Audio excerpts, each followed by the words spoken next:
نہ طرز بیاں ہے نہ طرز تکلم، نہ طرز بیاں ہے نہ طرز تکلم۔ میری تقریر سننے والوں السلام علیکم۔ الحمدللہ وکفی وسلام علی عبادہ الذین اصطفی، اما بعد۔ یہ داغ اجالا، یہ شب کبیدہ سحر، وہ انتظار تھا جس کا یہ وہ سحر تو نہیں۔ محترم حضرات، گرامی قدر حاضرین، میزان عدل کی کرسیوں کو تھامے ہوئے حکم حضرات اور گلشن قاسمی کے مہکتے ہوئے پھولوں، آج اس مسابقتی اجلاس میں آزادی خود طلبگار ہے آزادی اور علماء کی آزادی میں جد و جہد کے عنوان پر کچھ لبکشائی کی جسارت کر رہا ہوں، بڑی امید کہ اس ادنا سے مجاہد کی یہ تقریر صدا بصحرا ثابت نہ ہوگی انشاءاللہ۔ ہندوستان میں جہاں دیگر ادیان اور مذاہب کے لوگ قیام پذیر ہیں، وہیں پر ہندوستان میں مسلمان ریڑھ کی ہڈی کی حیثیت رکھتا ہے۔ ہر ہندوستانی کو سر اٹھا کر جینے کا حق مسلمانوں نے دلایا ہے، اسے سونے کی چڑیا مسلمانوں نے بنایا ہے۔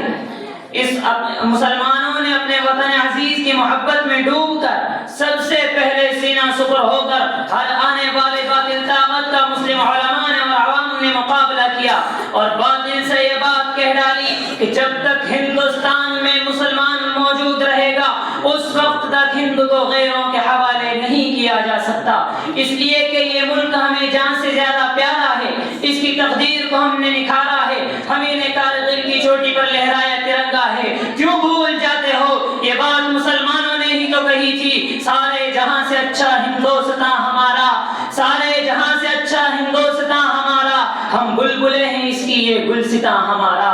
لیکن اے اقتدار کے غلاموں، اے ظالموں، تم نے ہمیں تقسیم وطن کے ہنگاموں میں مارا، ہم خاموش رہے۔ تم نے ہمارے نوجوانوں پر دہشت گردی کا الزام لگایا، ہم خاموش رہے۔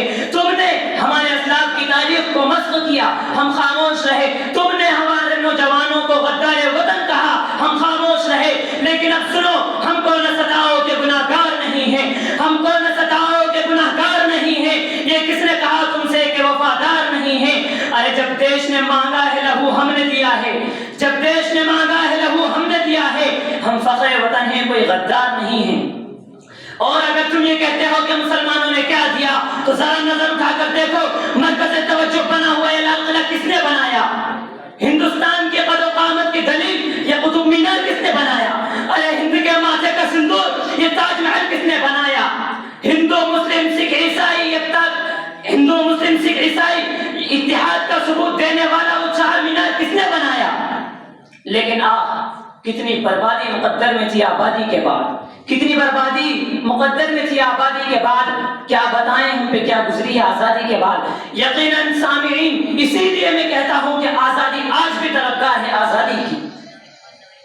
ہمیں آزادی دو اے اقتدار کے غلاموں، ہمیں آزادی دو کرپشن سے، ہمیں آزادی دو تعصب سے، ہمیں آزادی دو غربت سے، ہمیں آزادی دو۔